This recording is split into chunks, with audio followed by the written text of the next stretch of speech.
I'm like, he'll be on the bed and I'll go, Dennis, what are you doing? And he comes and he's like he has to like have a conversation with you, like in your face. So basically, cats are mocking us the whole time. Yeah. Yeah, he likes to get like eye level. Like he'll jump on one of my chairs or he'll get and he's like eye level and then he's going. I'm like, are you trying to like do what I'm doing? So I'm like, he'll be on the bed and I'll go, Dennis, what are you doing? And he comes and he's like he has to like have a conversation with you, like in your face. And you know, so they did it with Microsoft. Yeah, I like her. And love them or hate them, it doesn't matter. It's play by our rules, get in line, or give us our piece. The old way, well, we're building new structures, infrastructures, and business models. They don't apply to ancient relics of the legal system and the divine constitution.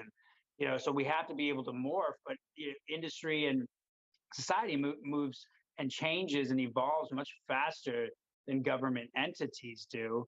So I look at this police aspect of it, and you know, it's blood and treasure. I don't know if you're familiar with the theory of blood and treasure. It's what is the populace willing to give up their blood for in terms of war, or their money for in terms of treasure. And so crime, black people, brown people, guns, school shootings. I mean, Uvalde police are sitting here, you know, it disgusts me. I have a son that are probably like, you know what, we're going to get more on the force. I see DC's looking for 374 more police officers and still the $20,000 signing bonus to come on board if you finish the academy. That should tell you something. I mean, wow. That they can't get these people to come on board. So, you know, they get these bigger budgets. They give this perception. I'm on How you guys doing? Hey, good. Jason. Hi, everybody. Welcome to another episode of Human Happy Hour. Today, we are joined by Michael Hurt. Michael is a Visual Sociology Professor at the Korea National University of Art and an ethnographer and street fashion photographer. He's based in Seoul, South Korea, and he graduated from Brown University with a double major in history and American civilization, and has a Masters and Ph.D. from UC Berkeley in Comparative Ethnic Studies. So welcome, Michael. Thank you so much for joining us. Thanks for having me. Yeah, sorry for all the difficulties, technical and time. No problem. I'm just happy anybody keeps talking to me. Well, I had to fight to not ask you a bunch of photographer questions because I'm a photographer. But cool. We were trying to keep it on task, but I'm just like shaking with questions about that. But we'll talk, you know, about gear stuff is what I mean. But we'll talk about. Oh, okay. You want to talk photography? I'm always up. Oh, yeah, street photography for sure. Yeah, I mean, and I don't really know much about street photography, so it'll be interesting to learn about it. So I guess we'll start with what brought you to Korea, and how did you kind of start out being a street photographer there? I'll go with my little joke. What brought me to Korea? An airplane. Sorry. But yeah, initially I came to Korea after college, 1994. So you can do the math if you want. And it was a program called the Fulbright English Teaching Assistantship, where they put you into middle or high school. And I was in a middle school, and you teach English as a teacher and live in a homestay. So it was a pretty cool program. And my mom is Korean, so I was interested in Korea. And in '94, there's no information about Korea, so I got into this program. I didn't want to be in a private language institute, and it was a good way to be there and be in the main institutions of society. So ended up coming, had a great time, learned a lot about Korea, realized there were some weird things that I saw in the school, and decided to go into the direction of what is now called Korean Studies in grad school. So, and I ended up coming back to do my dissertation in 2002. and didn't leave since 2002. Been in Seoul since then. Wow. 2002. Yeah. So I came to Korea, the Seoul, to live basically when Bush was in office. Bush 2. Yeah. Yeah, good time to not be here. Yeah, so I kind of was like, see ya. Enjoy Bush and all that stuff. God, how much has the politics changed there since then? Of course, that's a big question. But wow. Well, I mean, I remember back when I was like, Bush is the worst. I mean, I'm displaying my feathers as a lefty liberal. Bush is the worst.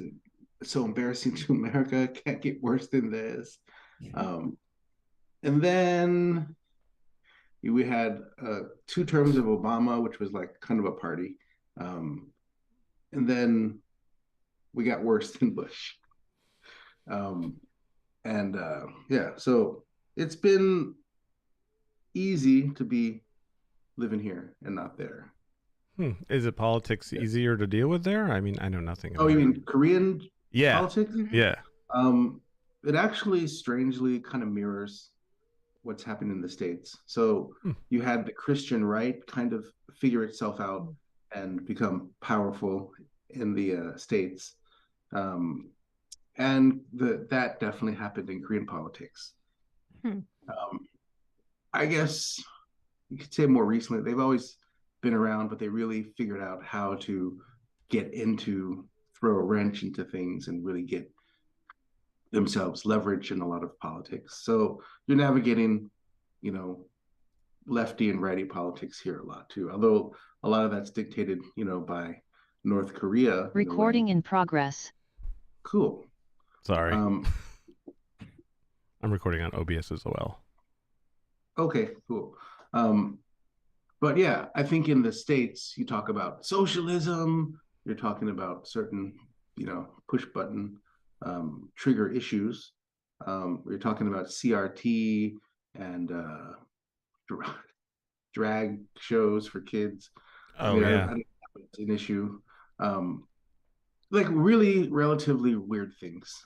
Whereas in South Korean politics, you accuse the kind of lefty politician who was in power, Moon, of being an actual North Korean, plant. Sleeper agent or something, which is patently ridiculous. I mean, is the president a North Korean spy? Probably not.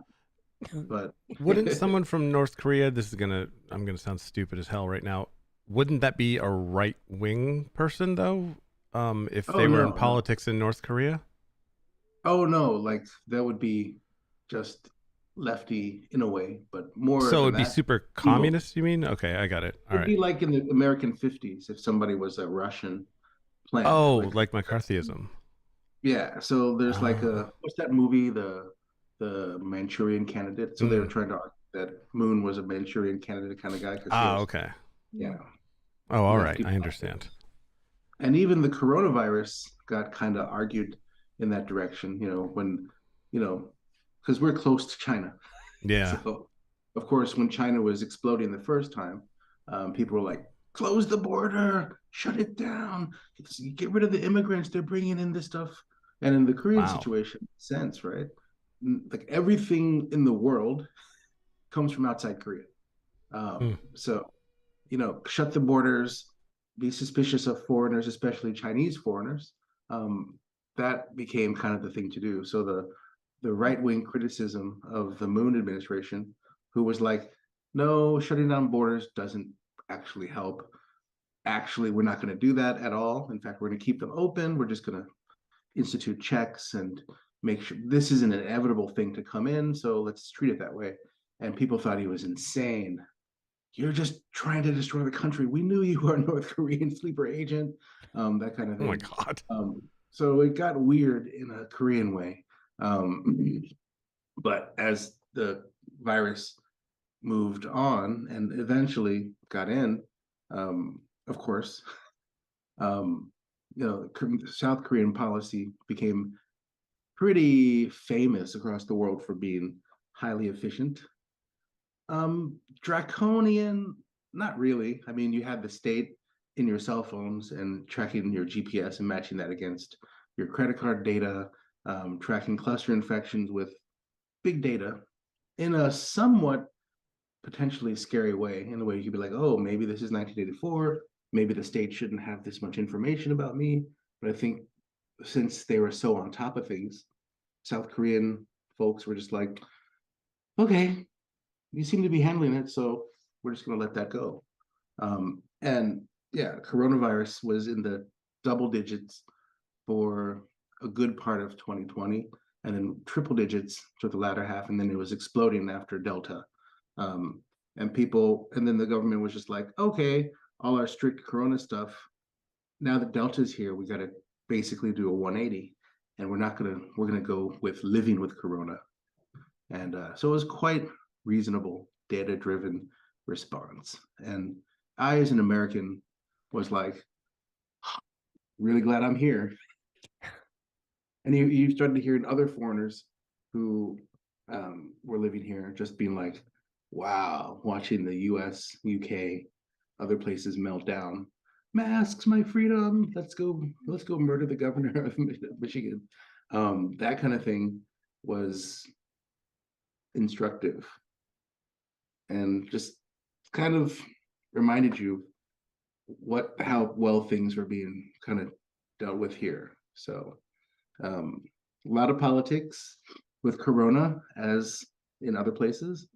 But the one thing that I think kept it out of the way is, I think South Koreans do have this pretty large sense of social obligation.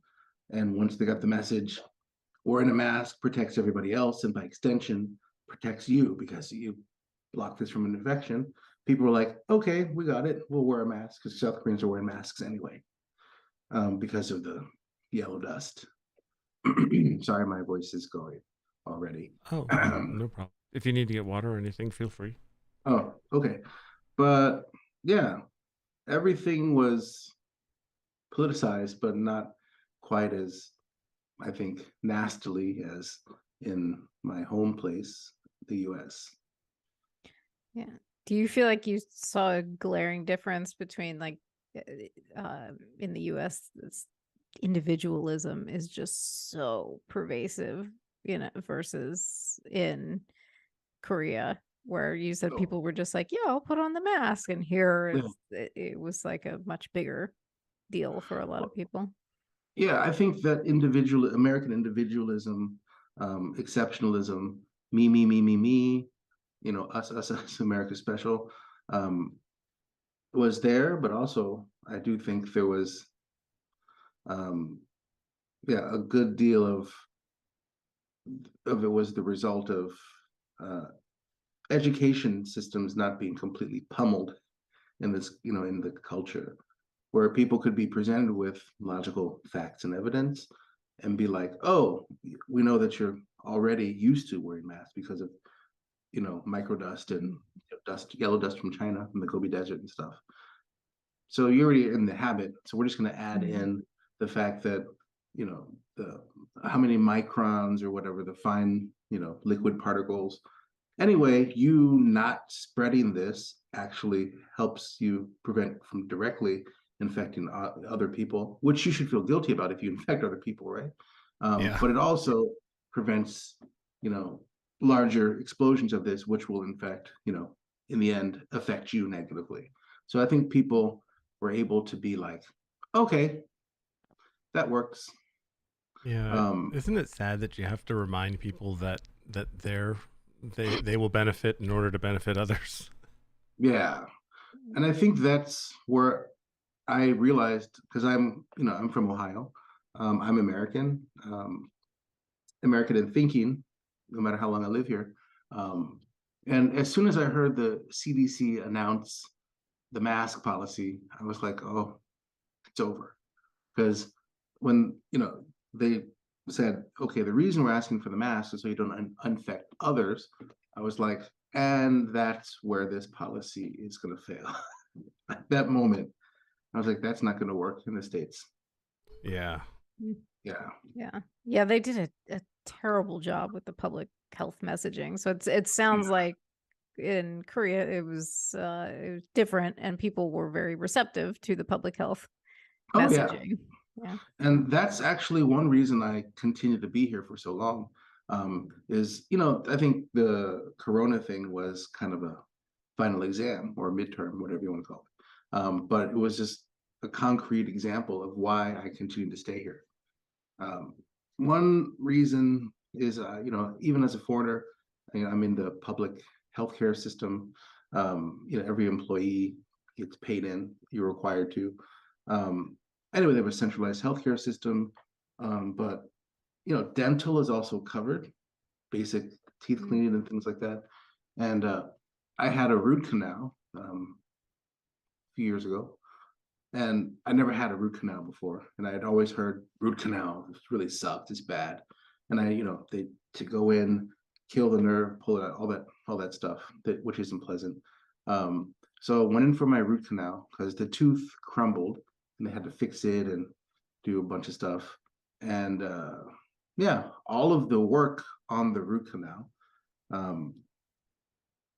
and they put a crown on it. And I chose the expensive zirconium crown, which was like $600. Oh. But all the work, like 4 or 5 visits, were covered by national health insurance. And so they don't cover your choice of expensive crown. But the doctor was like, the dentist, I don't want to piss off anybody on either side. Dentist was like, I kind of suggest you get the zirconium. That's the best, most expensive, but beyond whatever brand name, it was from like Denmark or something. I don't remember. He was like, this crown is never going to break. As long as it stays in place, like it'll be around long after you die. Like the thing that will be left will be your teeth and this crown in perfect condition. How is the pain management? What pain management? Yeah, like a lot of people will go, "Oh, sure, it was free, but," and they'll say like either you have to wait or there's not as good doctors. Like, how was all that stuff? Oh, pain management. The reason I was confused because there was no pain at all. That's nice. Mine hurt like hell. Oh, so I think the other thing that kind of quietly keeps me here is just well-trained Korean competent doctors and dentists and people like that, technicians of all kinds. I don't want to get in trouble. I'm not saying all doctors are technicians, but oh God, don't worry people who do technical things, who specialized knowledge. They went in, they were doing things, they felt a little pressure. And I know the first couple of visits was to deal with the nerve canal itself. And I was like, oh, so session 1 is done? And she's like, yeah, we already dealt with the whole nerve thing. You're done. Your gums are in good shape. Nice. And see you later. And I was like, wait, isn't a root canal supposed to suck?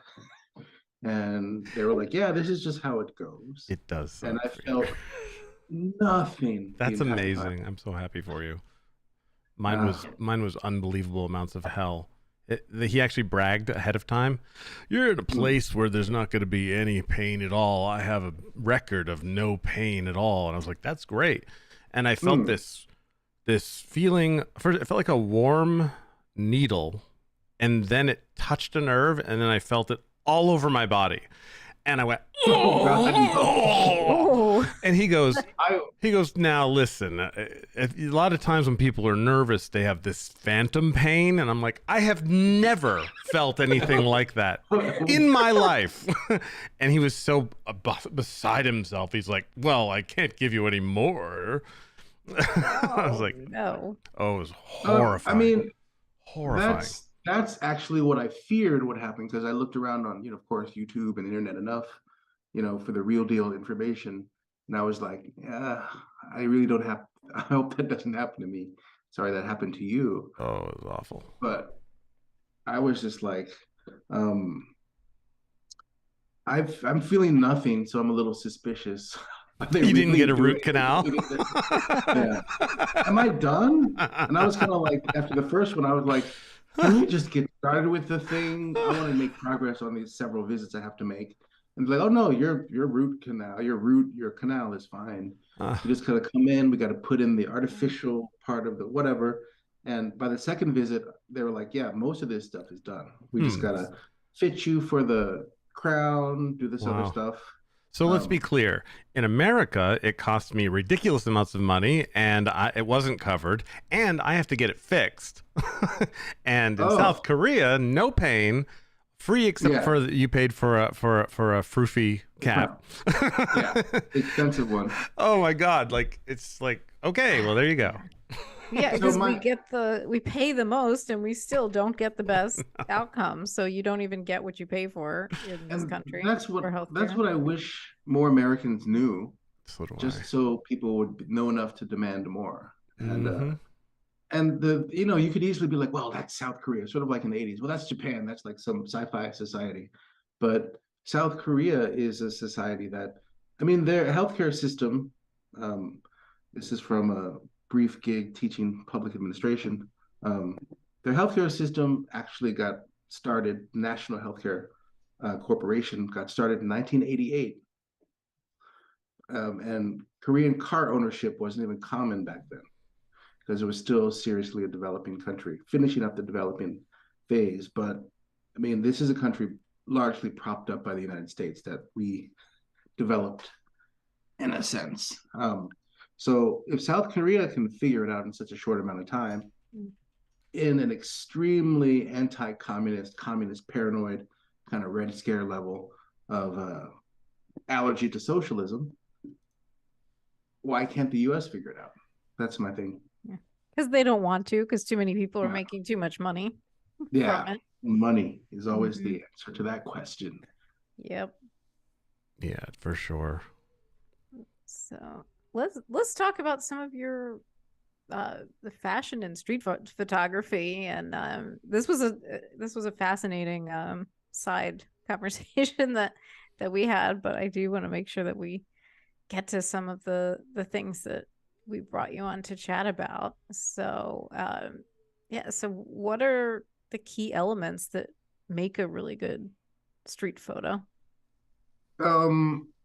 So when I do, so there's street photography, which is it's basically documentary photography where you just go into a real situation, take a picture of it, and you capture a slice of reality, which has some ethical issues depending on the legal situation of where you are.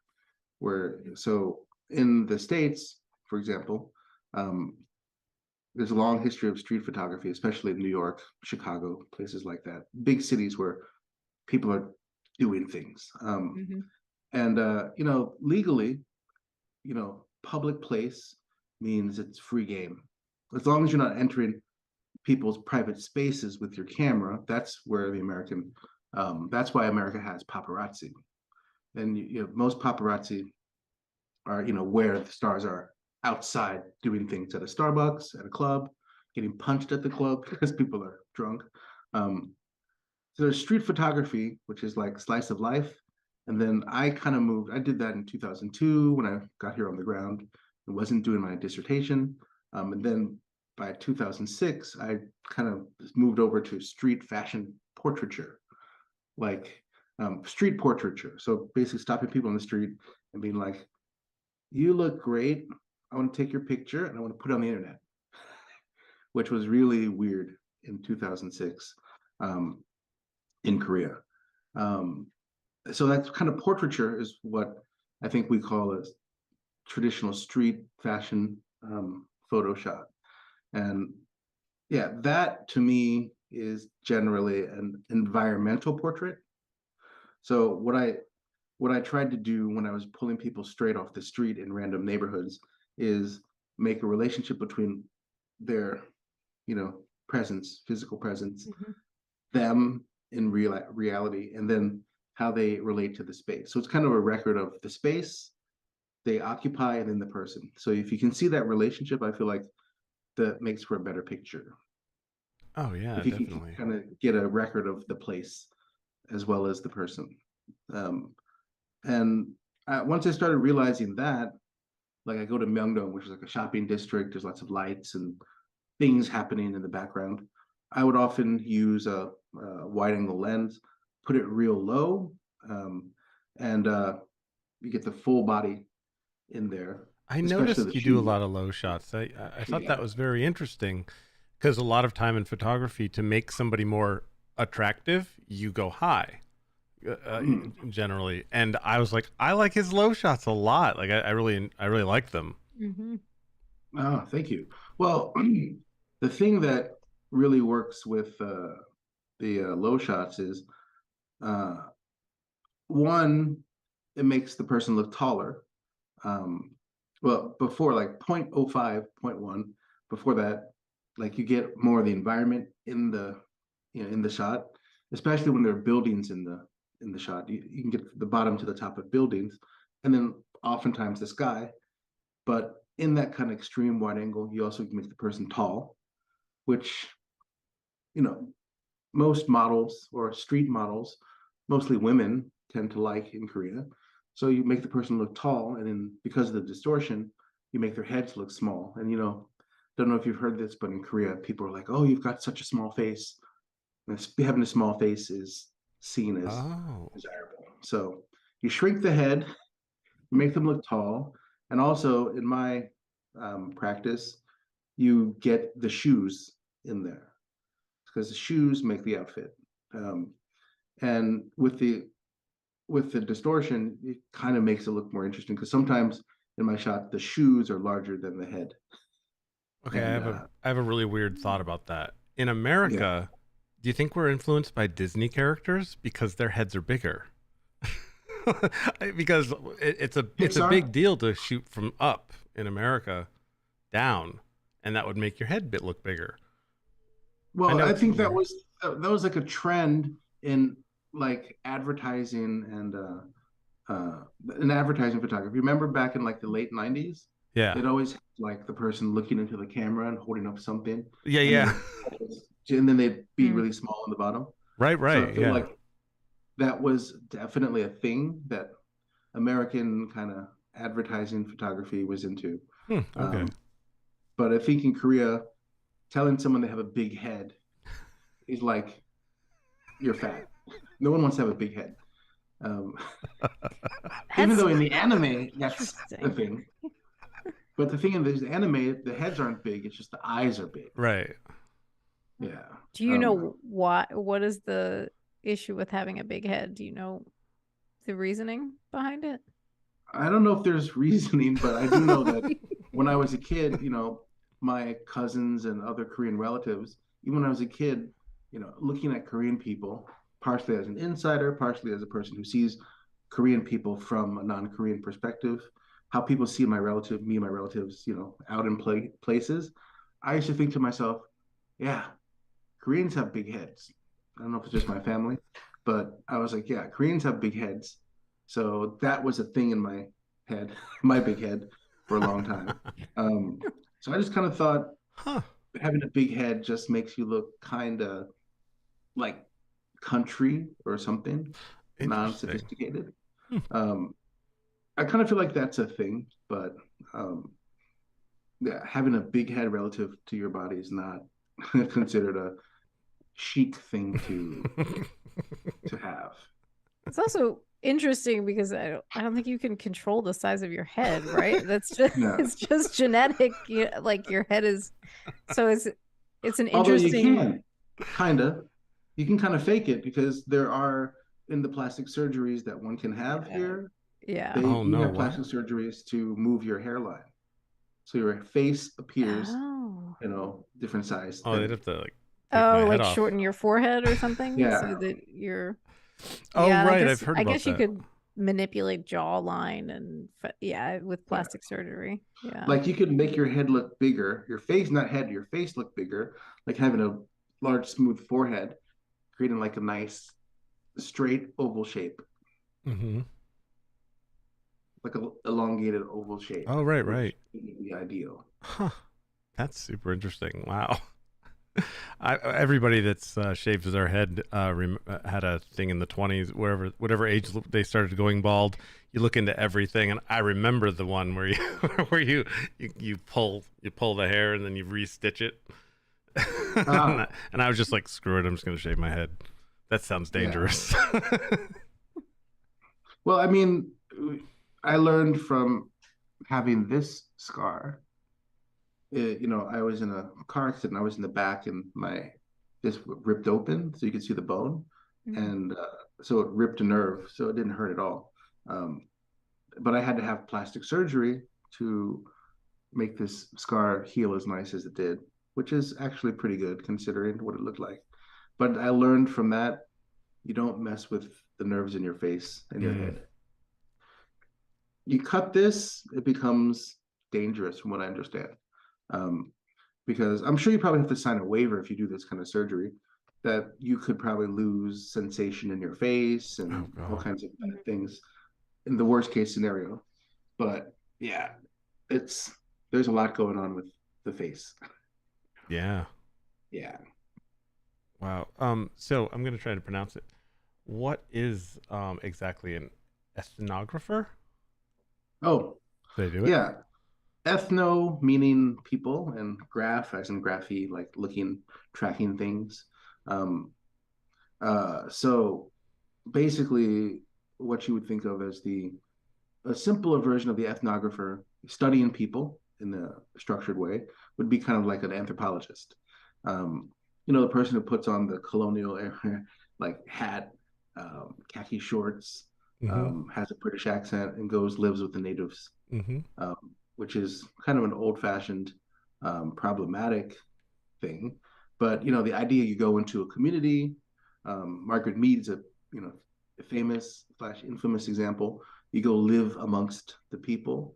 I think there's this conceit that you become like them, and then from the inside out, you can describe who they are and what is important to them, and get a sense of their values and things. So an ethnographer, I think, is a more modern city version. I don't know about city, but I think ethnography is pretty popular in academia these days as an approach. A lot of sociology practice would be, talking about ethnography. Ethnography is actually popular in business these days. The ethnographic approach,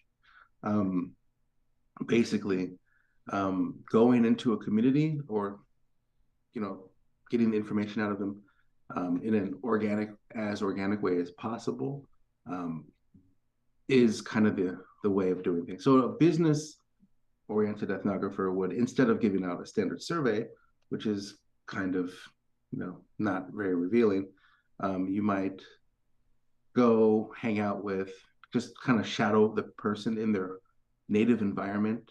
Like a female ethnographer might hang out with a bunch of high school kids to see how they use their cell phones, and instead of asking them a bunch of questions, would be like, just let me just hang out with you. I'll stay at your house.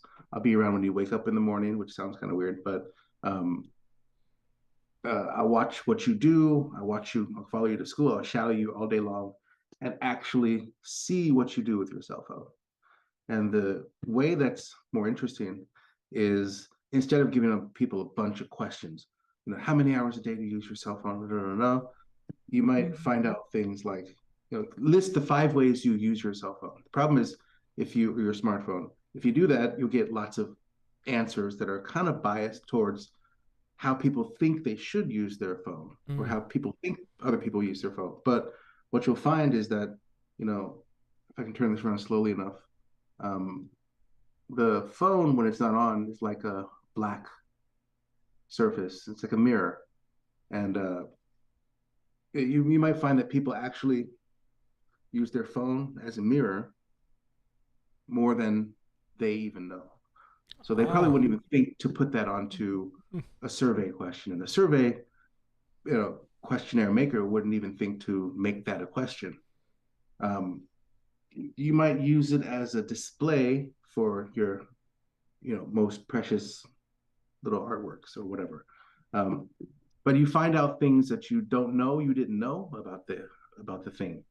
And a good ethnographer can get into a community or interface with a person or people and find out all those deep dive things.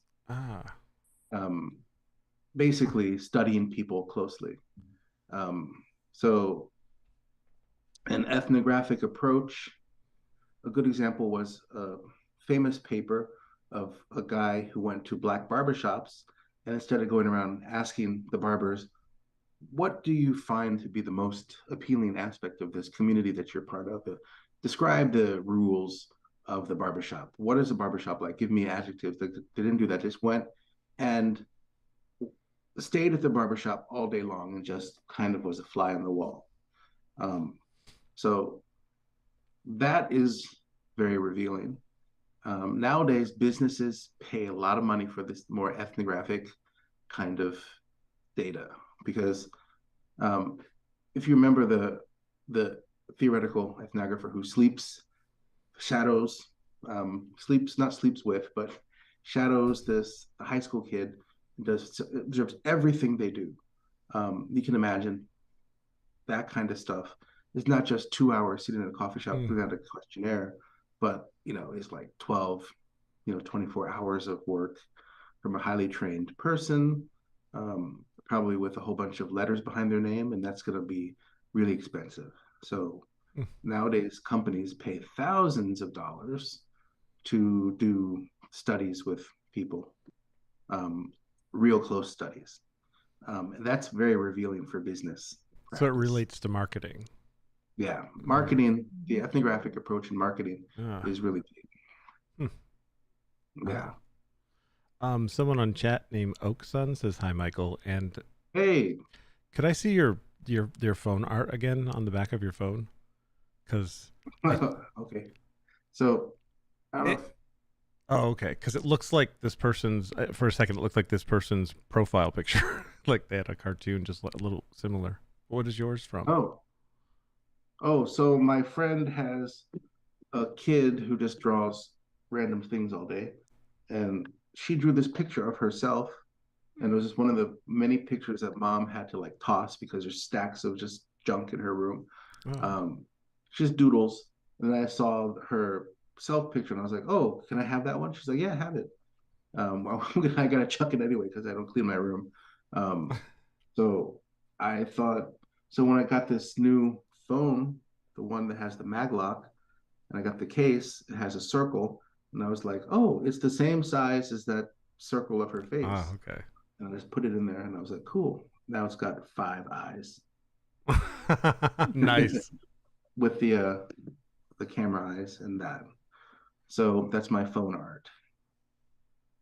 It's a way to make people smile while you're taking their photos. What a great idea. Literally, look at the birdie. That's hilarious. How do you get people to do you just wait for people to be just natural, or do you try to get people to smile, or do you try to just wait when you're taking photos? Oh, when I'm doing, like, for the most part, taking pictures of them in the street or people I've never met before. Yeah.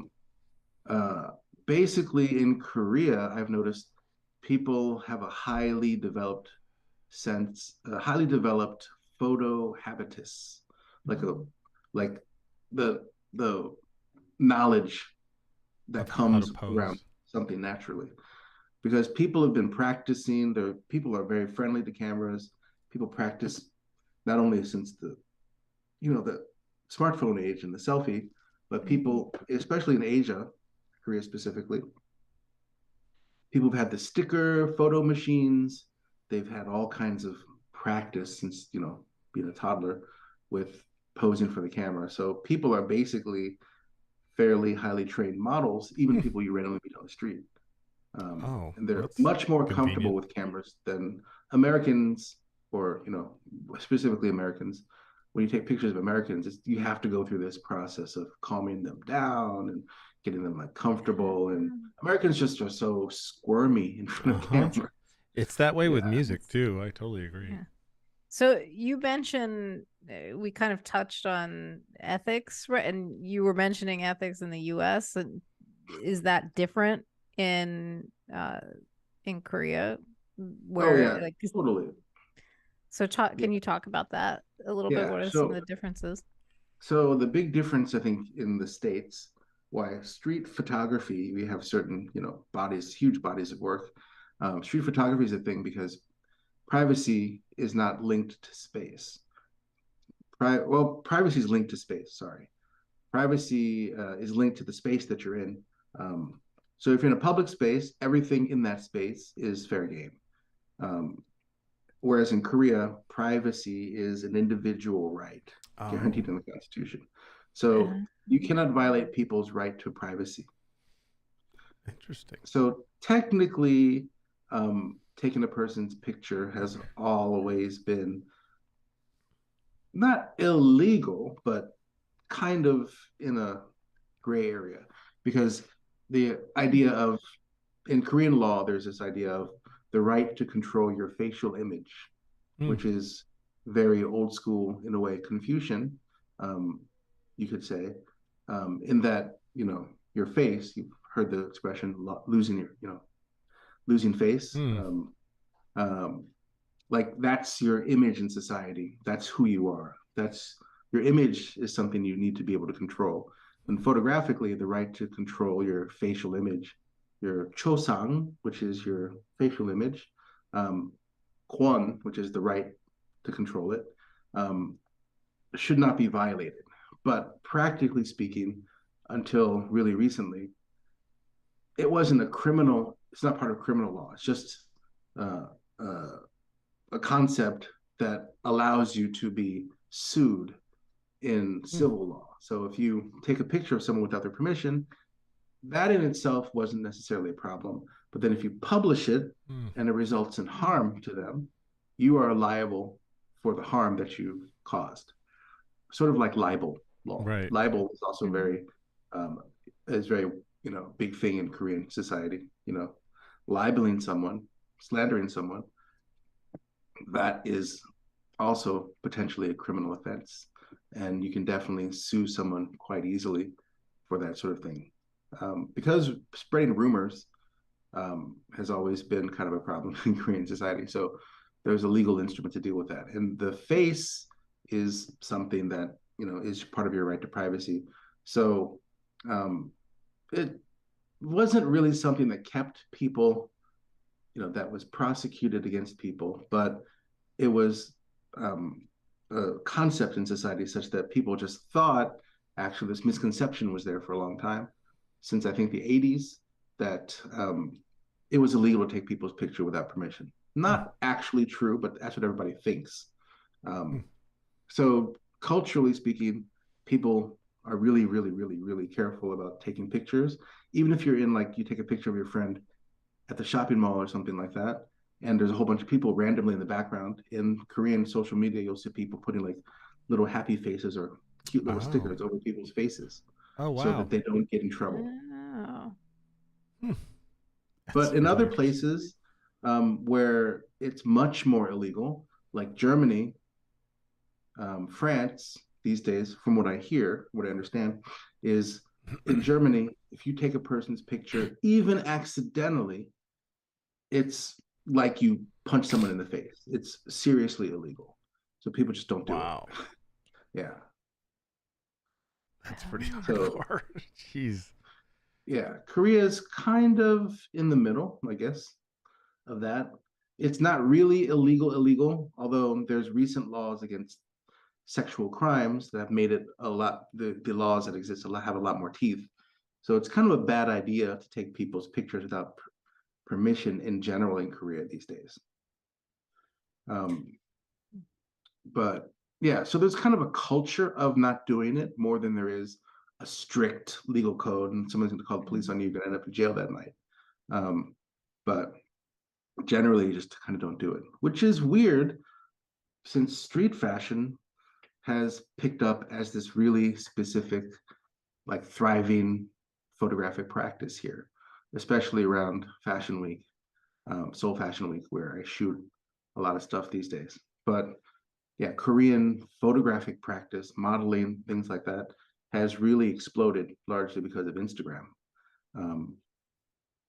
So in a way, the kind of vibrant photographic posing, modeling culture shouldn't exist in Korea, given all of the kind of structural, things that should give a little bit of friction against that. But it's actually quite lively here. Interesting. Yeah. So when you ask, you said you'll ask for somebody's permission. Do you feel like just getting that verbal permission is enough, or do you worry that that's fine? Oh. And I think that's one of the reasons it's actually kind of easier to do that kind of thing here, because there is kind of this sense, well, there are legal instruments that can be used if you don't have people's permission. Because it exists, I think what I used to do when I used to actually do real street fashion photos, I used to go out into the streets more and just grab people. But then I started going to Seoul Fashion Week, and then all the people who want to be in the pictures are coming to me. And frankly, I got lazy because you got much better people, much better models, much better clothing, and they're all coming to you. So, and Seoul Fashion Week pictures draw in more attention than just me going to Myeongdong. But yeah, in a way, it's kind of easier to just be like, hey, and now people know what street fashion photo is. Hey, you look really cool. I'd like to take a street fashion photo of you and put it on my Instagram. Now people are like, okay, I understand what you're asking. And they're flattered. So, and now you can just roll up your Instagram feed and show them what kind of pictures you're taking. And then they ask, oh, is this free? That's kind of flattering. They assume that you may be trying to sell them something because the pictures are good.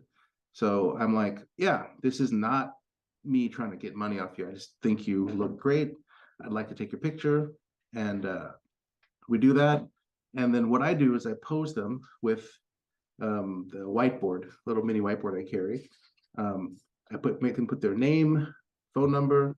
Nowadays, Instagram used to be email, but young people don't use all that stuff. Name, phone number, Instagram. That's pretty easy. And I pose that next to their face so I know who they are.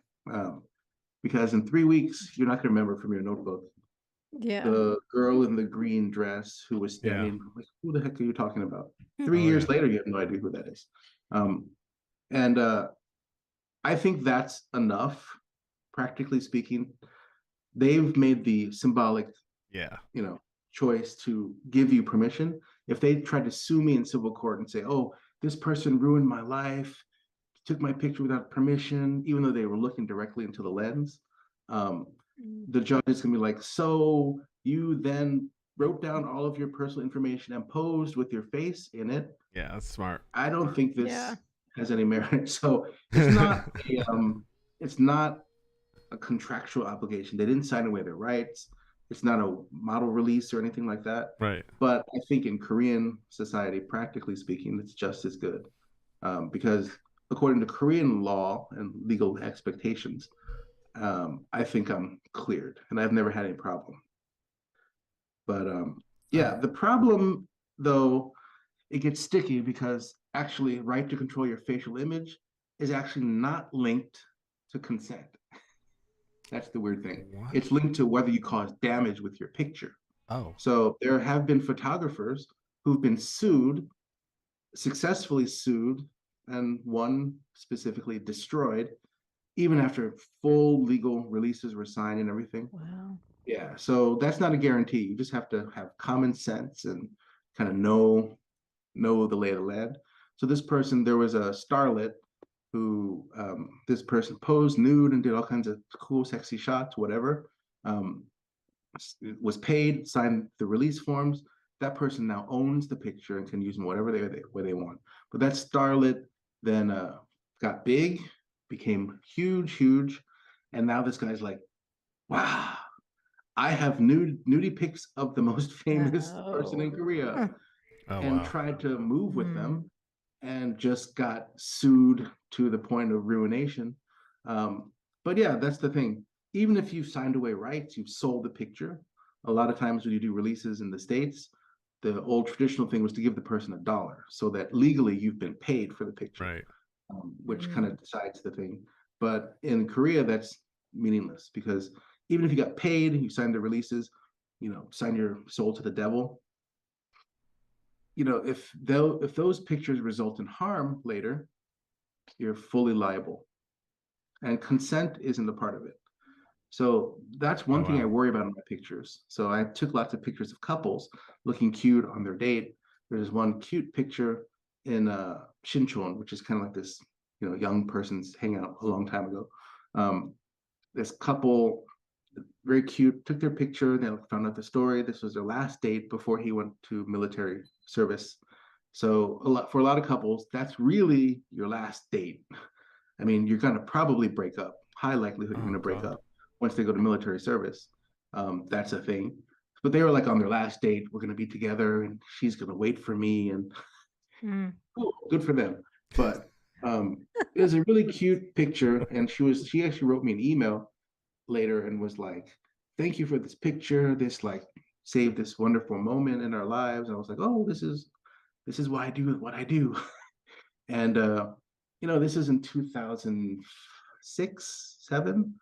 I'm gonna say 7.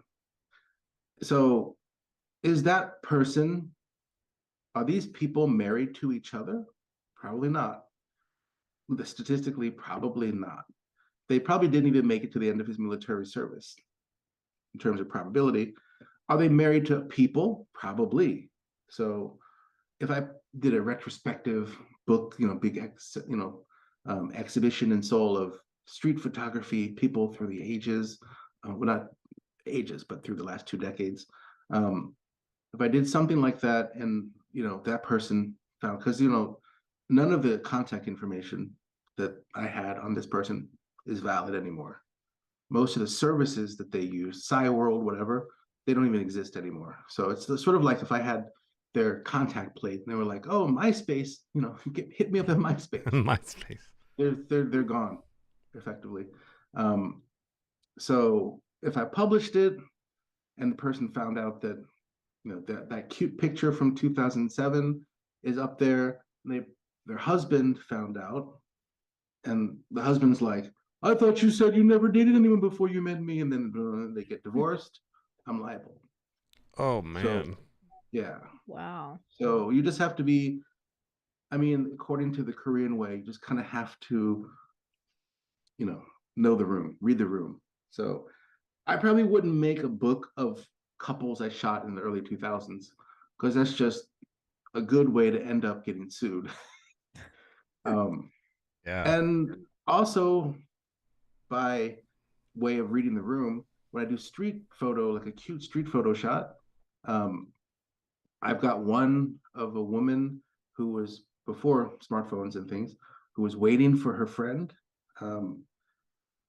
at people used to wait in a spot like exit 9 of this subway station, and just I'll meet you at 3 o'clock, but they're not coming. You don't know where they are, and she's been waiting there for like an hour, because I passed in front of this record store and I saw that person there.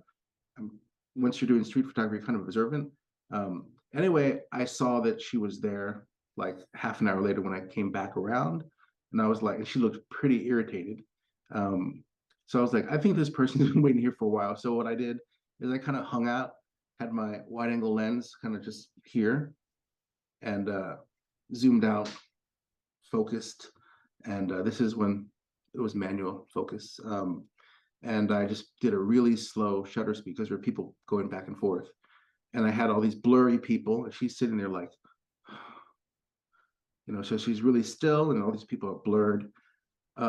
Her face is clearly shown. She's, one could surmise that she's standing there being impatient or, irritated that her friend is not coming. But I would use that in a retrospective, and possibly that person might get irritated that their picture was taken and they never knew it. But in terms of reading the room, is that picture going to cause this person damage in their life? They were standing in front of a thing waiting for somebody. It's probably not going to cause them any damage. So even that picture, I don't have any permissions or anything like that. I would roll the dice on that picture and use that picture because it doesn't cause damage. Nobody's husband or kid or employer or whatever is going to do something to them in response to that picture. I think that is kind of how you have to put together, book, how you decide to print something, how you navigate kind of Korean law and actual social rules that way. So, yeah, I don't know if I answered the question or if I veered off. Oh, no, definitely. Yeah.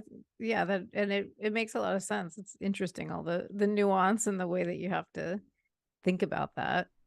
Yeah. So. Yeah, it's super different than here. I mean, you just take pictures all day long. And that's the advantage, I think. That's why you can have a paparazzi. If you think about it, for as popular as K-pop idols are, and people watch their every move, everything they tweet or put out on social media is gone over with a fine-tooth comb. Did they say China versus Taiwan? Did they use this word? Did they say Chinese New Year? Blah, blah, blah. Versus Lunar New Year. You can imagine that there would be a market for paparazzi to find out what they're doing in their private lives. But there are no paparazzi in K-pop. You can't use those pictures because it's very, if you got, you got a member of BTS walking hand in hand with some random girl or guy. That's my secret theory. Anyway, I'll leave that. With someone into a love motel,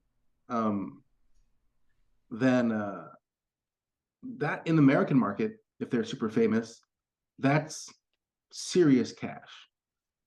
That's a payday right there. In Korea, that's the way to end your financial life forever. Wow. So people don't do it. What a difference. Yeah, I kind of like that. Because it's not space related. And the thing is, if someone's walking to the Motel 6, I guess the American equivalent, was pulling up in Motel 6, getting out of their car, and not Johnny Depp. So I'm trying to think of update, like Keanu Reeves. I don't know, somebody very popular. Updated Keanu Reeves. Sneaking into one of the like little, roadside door facing motels, on the first floor, and they're going into the motel together. That's like, I just made so much money because that picture's thousands of dollars of publication, maybe tens of thousands. But yeah, you can do that in the States because it's a public space. And your privacy is not constitutionally protected right. So I'm forgetting the name. He had an Italian surname. There's a famous case of a guy who was photographing Jackie O, I think it was. And he used like a 500 millimeter lens to zoom in on them doing private things in their house. His argument was, I was in a public space. I was on the sidewalk using a telephoto lens, so I'm good, right? And the court was like, you're not good because that is not a reasonable instrument, and you were looking in a private space in an unreasonably invasive way. So you can't do that. Although it's nowadays you got people taking pictures of people sunbathing from helicopters, and things have changed. But basically, it's related to the space you're in, the space the people are in. And I think the difference with that photographer was like, I was physically in a public space, so he didn't understand. It's still about the space. Whereas in Korea, it's about, I have the constitutionally protected right to be left alone. Sounds so much better.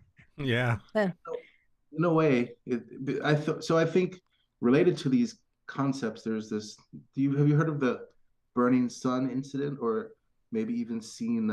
There's a Netflix documentary about cyber, not stalking, but cyber sexual assault. That's been a lot of stuff happening with photography in Korea. Secret cameras installed in. Secret cameras is a huge thing here. Really? Yeah. That's a huge issue, to the point where there are stickers in a lot of women's restrooms saying this restroom has been checked and cleared. Yeah, and people. I understand that a lot of women, before they go to the restroom, they kind of check out. Oh, that hole looks a little weird. People are suspicious and nervous It's that bad.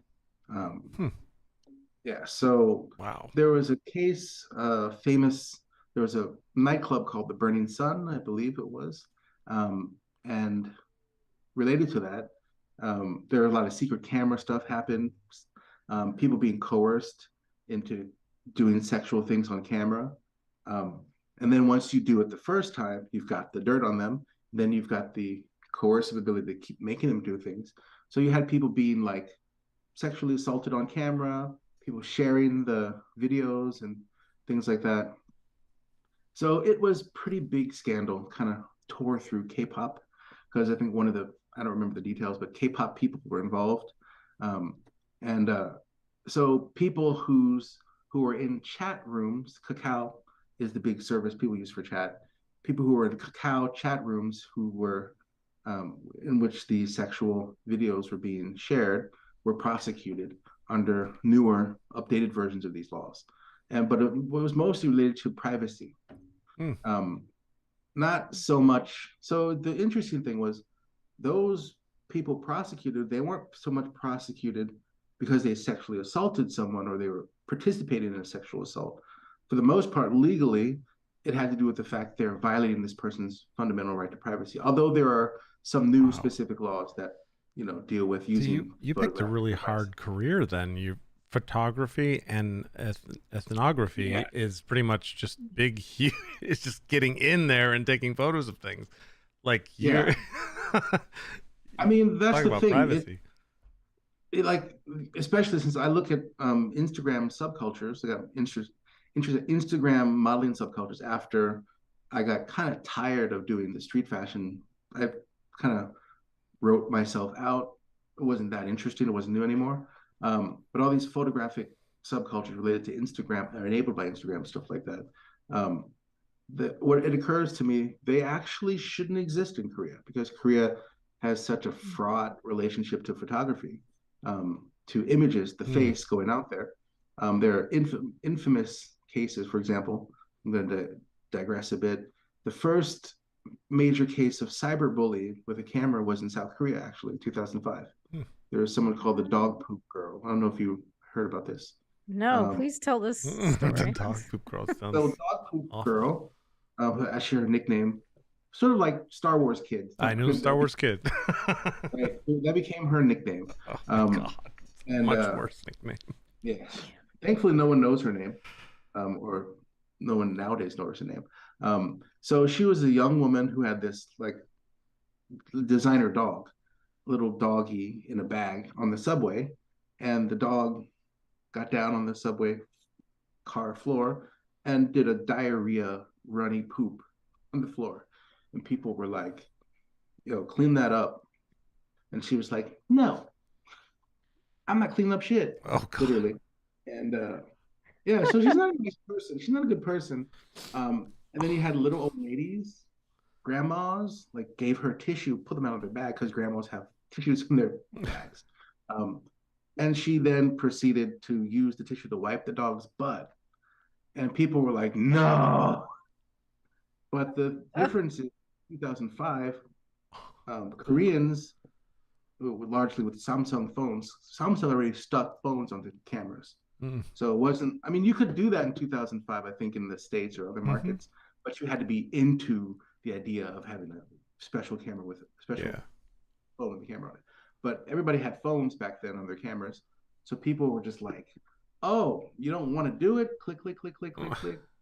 And so they put her picture of her wiping the dog's butt, of her sitting stubbornly, not cleaning this stuff up in the runny poo in the bottom of the frame. Perfectly framed, well-framed pictures, but they put up onto all social media. And there was social media, Korean domestic social media back then. And basically people were like, oh, what a horrible person. And yeah, I wouldn't want to have a beer with her. I wouldn't want to be her friend. But they figured out, of course, the mass mind figured out her school. They figured out her student number, student ID, home address, her full name, obviously, her citizen's ID, which is like your social security number, every aspect of her life. They put it up and people were like, destroy her. And people were going at her. So She finally came onto some kind of social media, I understand, and was like, listen, I'm sorry, you win. I'm a horrible person, but I don't want to kill myself. So please stop. So finally, I didn't think after a certain point, the narratives changed. People were like, oh, I think there was a news story, I forget which paper, that was like, oh, maybe we shouldn't keep doing this. Maybe this is a problem. But then again, it's an early part of the technology. So it sort of reminds me of Monica Lewinsky, because there was a time when every punchline that she was getting hit with was hilarious and fuck her, right? And we were all just like, ha ha ha ha, this is hilarious. And then much later, we were like, oh my god, we're horrible people. Like, she didn't deserve that. Yeah, she didn't make the best choice, but she didn't deserve all that. So, but yeah, Korea has that relationship with cameras earlier than other places. So it's extra weird, but really interesting, sociologically speaking, that Korea has such a vibrant photographic, display, social media, highly professionalized photographic culture, because it shouldn't really.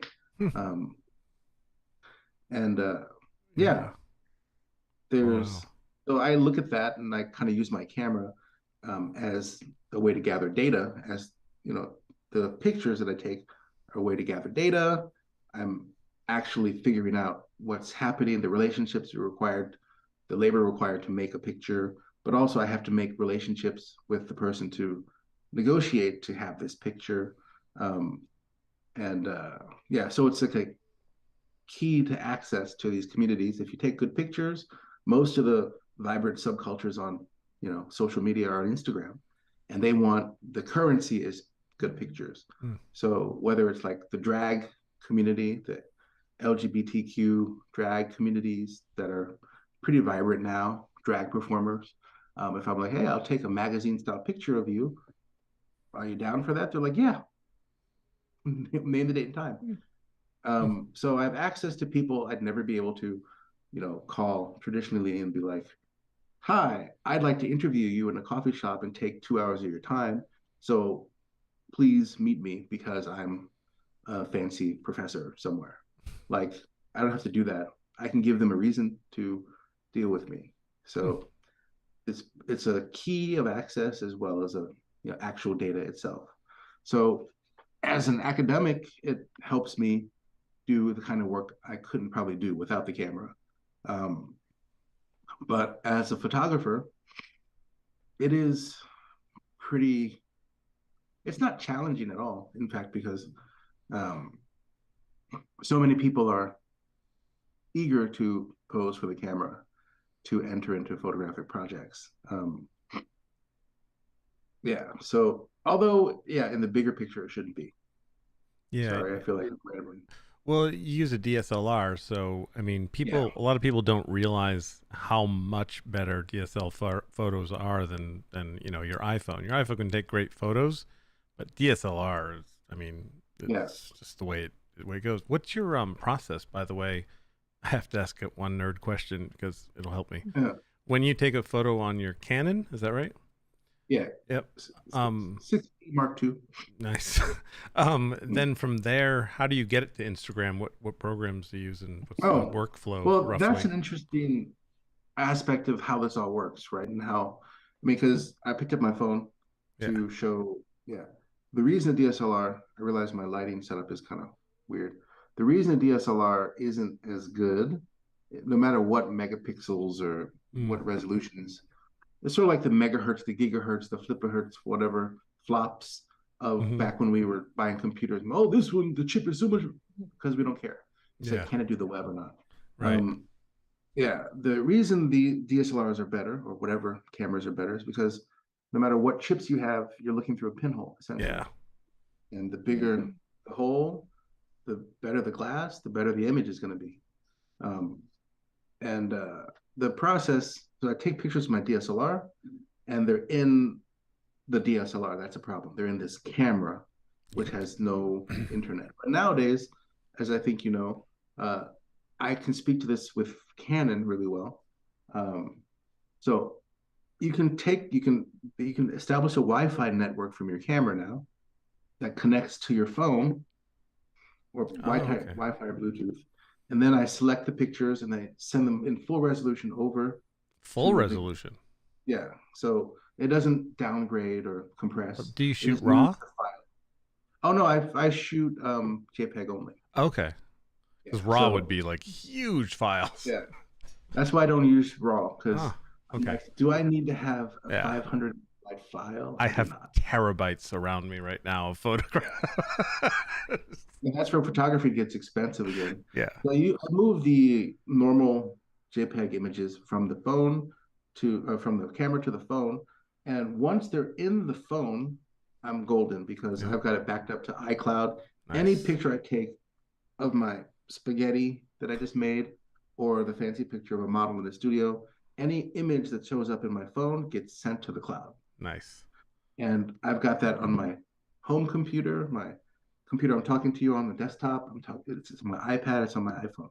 So I can work with that photo. So at that point, I skip Photoshop because I'm lazy. And the more I do Photoshop, the more I realize I can't do Photoshop. That's a real, you pay retouchers money for a reason. And I don't have that training. I go to Face App, which I think is pretty good. Face App, Visco, which strangely gets a weird rap. Because Visco has all kinds of actual simulations of films, like AGFA, this, that, and the other, Kodacolor, different Chrome films. And so I can make whatever effect I want. I can put on digital makeup in Face App pretty easily. So once it's in my phone from the camera, I'm doing social media age kind of editing. Yeah. And then I go right to Instagram. Right, because it's so different. Like I take photos. I'm a photographer, and I've done a lot of weddings, and you couldn't do that with weddings because they want paper pictures. So you want to be able to print. I try to print in the highest resolution possible. So I start RAW, then I go into Lightroom, and I imagine if I went JPEG, it wouldn't print as well. I would assume, but it prints. Then I'm gonna switch because I love that idea. Well, the only disadvantage, without getting too technical, is that JPEG is basically once you take the picture, that's it. You don't get to really edit that much. It's sort of like actually film days. I think of JPEG as almost like film. You take the picture, that's it forever. The advantage for those who don't know of RAW is when you take the RAW picture, basically you've got all the data of different exposures and different settings that you could have taken. You've got enough data so you can fix it later. Yeah. But the problem is the file sizes are like 10 times as large. Huge. It's sort of like why we listen to MP3s versus like the raw audio, raw, web formats, because a song is like 5 megabytes, 3 megabytes instead of 30 or 50. Yeah. Similar with you take the JPEG at largest resolution in a camera, and it may be like 6 or 8 megabytes. But if you took the raw version, it'd be 60 or 80. So a note is that when you shoot runway, you shoot in everybody shoots in JPEG. Nobody shoots in RAW. Because when you shoot in runway, you got to do like 5 to 7 at least frames per second. Because I'll explain real quick. So when the person's walking, when you lay them out, you want the person's legs to be consistent. So you might have the leg. One popular way is like the ankle is up slightly in mid-step, crossing the other ankle. So when you lay out, and you'll notice that if you look at a lookbook, all the looks of the different, outfits, 30 outfits in a show, all of them are in the same foot-leg position. If they're not, it looks messy. So every time a person takes a step, you're like, oh, wow. To keep the consistency. Yeah. But if you're doing 5 frames a second, you may be doing like 30, 50 shots a look. the chip has to process all that stuff. If you're doing 5, even the fastest possible camera, if you're doing 5 raw shots, they have to do 30 raw shots processed, written to the card. Yeah. Your card's gonna buffer, and you're gonna be left with a dead camera waiting to write this stuff off. It may just be a second or two, but you can't shoot. Yeah. But JPEG is like tiny little files. Ah, interesting. That was very selfish of me. I wanted a tip. But yeah, basically I shoot JPEG, which is the format that everything we use on. Yeah. I mean, I have to convert to JPEG if I want to do something. So I just wouldn't have to anymore. Some very pretentious photographer one time said, I only shoot in RAW, and he had a t-shirt that says I shoot RAW, and I just I know who you're talking about. Frono's photos. Frono's photos. That's right. Yeah, and ever since then I've just been like, I'm shooting RAW. Yeah. So my reaction as a person who shoots runway and has to shoot lots of pictures fast is basically like runway, you have to hit the exposure. It's preset. It's like studio shot. You hit the exposure every time they, different brightness levels of clothes. You have to click the shutter button faster or slower, depending on brighter or darker. You either hit it or you don't. Yeah. And that's, I think, the problem. I one time told people in a wedding that did the kiss. They did it really. They've been together for like 15 years and got married, and they were like, "And now pronounce you man and wife." And they were like, and I actually was like, could we do the kiss again? because the bridesmaid told me if I don't get the kiss, I'm in big trouble, and that was too damn quick. And luckily it went over really well. Everybody was really happy, and they thought it was hilarious, and they did this huge romantic kiss and stuff. But yeah, that was a rough one. Don't do weddings. Don't do weddings. Well, there are 2 rules when I do weddings. I learned this from a wedding that I did in like early 2000s. Is I shoot all JPEG weddings, but because they're smaller files, I'm just like Machine Gun Kelly. Yes. You have to be. And so when you're in those moments, like there's a moment when the groom is in there, and usually in getting dressed, and they're adjusting the tie, and they're like in front of the mirror, and like maybe a good friend will like help adjust the tie. It's a nice little moment. So you can't really predict it, but you can kind of see where the flows are going. That's going to maybe happen. So you're just kind of shooting everything. And when you see that's about to happen, you don't know if it's going to happen. The person comes up and say, "Oh, dude, let me check your thing." Yeah, you get like 50 copies of it. You get that one shot in there, and you can do that with JPEG and not fill up your card. Yeah. But the other rule I learned is, I did a very cheap wedding, and I was like, I don't want to do editing. They were just like, yeah, we just want you to take the pictures and give it to us on a disc. And I was like, okay, I don't touch anything, just give you the files. I never did that again. Yeah. Because I gave them all the files, and then I got this angry phone call. Yeah. That was like, I can't believe you. I mean, this guy sucks. Yeah. You get all the bad shots. I'm like, yeah, I'm taking the zillion pictures to get the one. If I had edited them, I'd give you the one, and you'd never know about the 100 pictures that missed. Yep. But yeah, so true. Is the way. So Michael, how did you originally get started in photography? Is this something you always wanted to do? Is it an interest that developed? I was always there. Like from 6th grade, I was doing photography. Well, from being a little kid, I was like, I had this little point and shoot camera. Back then they were just point and shoot, there were no chips in these cameras, really. From 6th grade, I asked my dad, I wanted to get one of the fancy silver and black, real cameras. Everything was film back then, obviously. I got a Canon AE1, which was the popular camera back then. It was an AE1 program. So it had automatic settings. So it could you could put it on P and it would take the picture.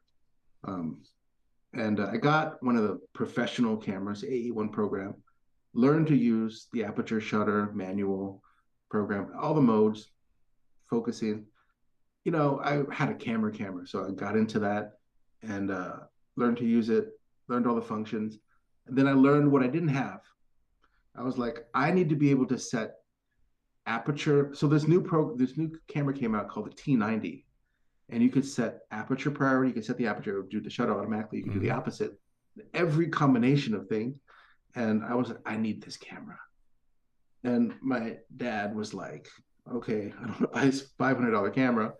He was, like, okay, I want you to convince me that you need this camera. You need to, I don't know anything about cameras. You need to tell me why you need it specifically, basically have me run through the hoops. So, I mean, because you're a kid, you have to have the next big thing. He didn't know if it's just another passing fancy. Right.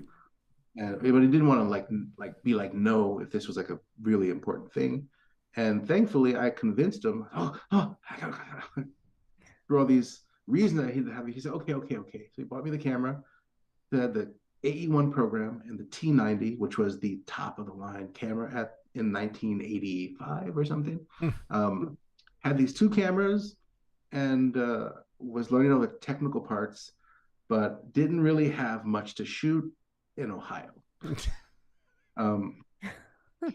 So I was technically interested in doing a little photography, stuff like that, until actually much later in grad school. I came to Korea, went to Korea, came back, didn't really take any real photos. I mean, I took photos of me doing things, nicely exposed photos, but I mean, nothing professional-ish. But in grad school, I decided that I wanted to get into photography and document something. So I documented a Korean traditional drumming group. It was kind of my first practice documentary. Took a class, cross-registered once, because I was at Berkeley in grad school, so I could cross-register for the journalism school class on documentary photography taught by Ken Light, a well-known, very good documentary photographer. And basically by taking that class, it was like he invited all these super famous photographers to come in and like critique our work as we developed a project for the semester. So I was like, I don't deserve this. But, was able to get into the class, and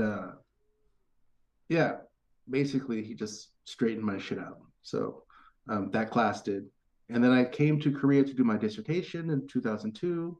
Didn't finish that for 12 years, but got sucked into Korean street photography, and then that went into street fashion photography, portraiture. Yeah, that's really interesting. So you developed that as a kid, and you just knew instinctively when you were young, like, this is an interest, this is a passion, and you stuck with it in different iterations. So that's neat. Can I stick a pin in this right now? Yeah. I'm gonna jump to the bathroom real quick. Sure. We'll talk about you while you're gone. Okay, real quick. Yeah, I can hear you, by the way. Yeah, that's cool. He said, I can hear you while I'm That's funny. Sorry, I got all technical, but whenever anybody is a professional photographer, I have to ask them, because I'm always learning. It's like, I mean, I'm gonna switch to JPEG now. There's no doubt about it, because he's right. The files are just ridiculously huge. It's like he's very good at breaking down, like exactly what he does and why he does it. Oh yeah. It'd be good to be in one of his classes for sure. Yeah, I think you can tell that he's a teacher. Yeah. Just by the way that he goes through things and explains them. Yeah, I want to ask him about marketing. Yeah, he does a lot, but it's interesting though, because it's all intertwined. Oh yeah. Yeah, definitely. What time is it there in Seoul, Korea? It's 11:30 basically. Okay. So it's 11:30 on Sunday, so it's perfect time. So you're in the future. I'm in the future. Happy Sunday. Thank you. Oh wow, that's cool. Now, did I read somewhere correctly that you teach marketing? I did teach marketing. I taught lots of things that I shouldn't have taught, but I think the thing is, nowadays lots of Korean universities want someone to teach certain kinds of classes, specific content classes in English. because the student body, international, global point of view, scholarship from the outside, and a lot of people in the top universities can handle an English lecture. So when you have, one of the reasons I finished my doctorate, the dissertation, is when you do have the PhD, you can apply for lots of jobs, many of which you have no business teaching. I mean, I taught marketing management. I was forced to teach in that program supply chain management. Your passion. I literally, because it was a business administration department, I literally, I was hired. They were like, "Oh, you have a Berkeley PhD and you have the time. You want to do it? You're hired." Essentially, they didn't look too closely. They didn't really care, and I was like, "Cool." I have to teach marketing management. I tell you now, I'm not qualified. And they're like, "Oh, well, there's a textbook, standard textbook that has the PPTs, do the PowerPoint, just go through the motions. It's multiple choice tests." I'm like, "Okay, whatever." Wow. And I was brought in. They're like, "Okay, you have to teach 2 courses, 2 sections of marketing and management, and you have to teach supply chain management." And I was like, "Hold, record scratch. Wait a minute. What's supply chain? I don't think that's a good idea." And they were like, "Just do it." And I'm like, everybody has to do it. You're required. I'm like, I can't not teach this because I'm going to look stupid. And I think your kids are going to be like, "What the hell is going on?" And I actually I went through Wikipedia to look through supply chain. Oh my gosh. I'm like, what am I doing? But I mean, I've long learned that you learn things by teaching them, but that was a more extreme example. Yeah. Yeah. Hi, so welcome to supply chain management, everyone. So they were like, "Well, because you've got this credential, like it's fine, you can teach this other course." And wow, that's kind of it's kind of the worst aspects of credentialism.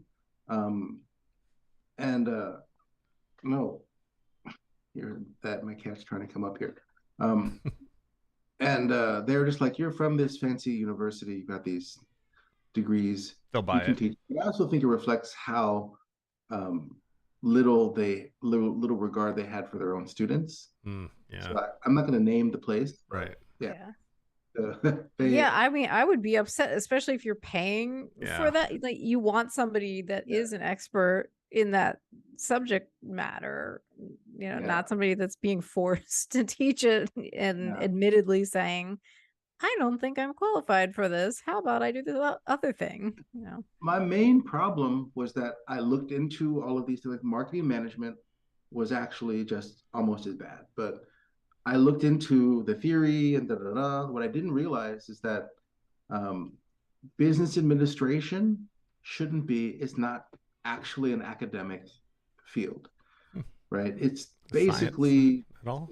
It's not. I mean, if you taught it as a social science, it could be interesting because it's a field of human endeavor, economy, marketing things, selling things. It's what people do in society. It could be interesting, but it's not taught that way. And chapter 3 of this, I think it was chapter 3 of this book, Kotler-Kettler, Marketing Management, is about ethnography in business research. And I'm like, oh, that should be a real interesting thing. So I gave them interesting readings. I was talking about, my work. I hadn't done at that point, but I know that people in Google, Facebook, the big places, Apple, use ethnographic, research methods and all these interesting things. And the students were like, "Why am I doing this? Why is this not multiple choice?" Yeah. So, I kind of did it too accurately, and it kind of with the supply, but I can't say that was true for supply chain management. I mean, I tried, but I failed at that. I shouldn't have been teaching that. I mean, that's what. But I've taught other things and did pretty okay because they're kind of in my as people say now, wheelhouse. There's probably somebody watching, and eventually they're going to be like, "That was my supply chain management professor. He was awesome." And funny thing is, half of teaching, as you find out by doing it for a long time, is whether they like you or not. Are you likable? Do you try for them?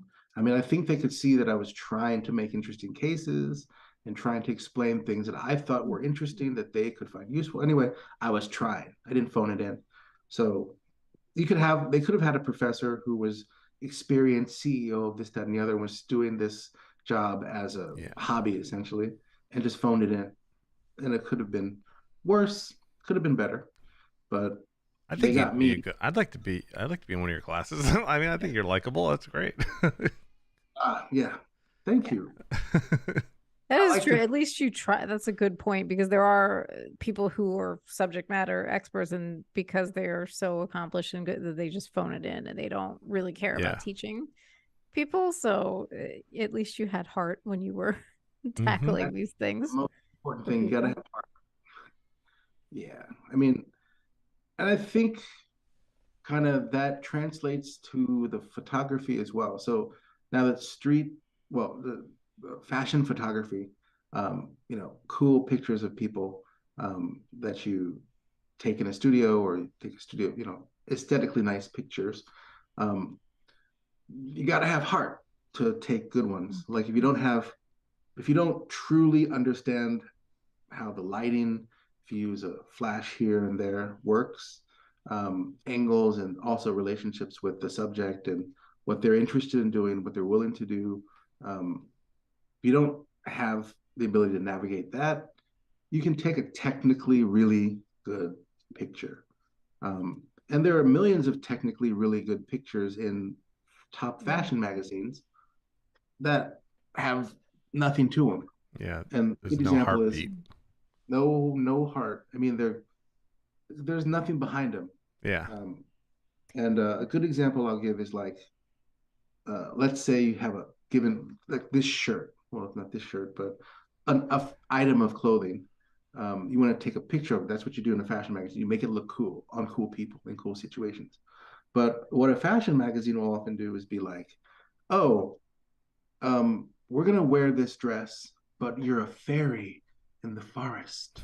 And you're kind of like, these pictures are cool, but I don't see really how this tells the story of this clothing. It's just cool pictures. Yeah. It could be done well, depends on the photographer, but again, heart, photographer, editor, model, all those people. But you could also tell the picture of a clothing by doing something related to society, things people are thinking about. I feel like a good example of that, actually, which became really controversial. Do y'all remember Calvin Klein in the 90s, heroin chic, which became a thing? Yeah. And emaciated models smoking and looking unhealthy generally. But I mean, that, for better or worse, that was good photography. The Calvin Klein's campaigns did well. They also potentially caused social harm, but they had heart. People connected with the pictures.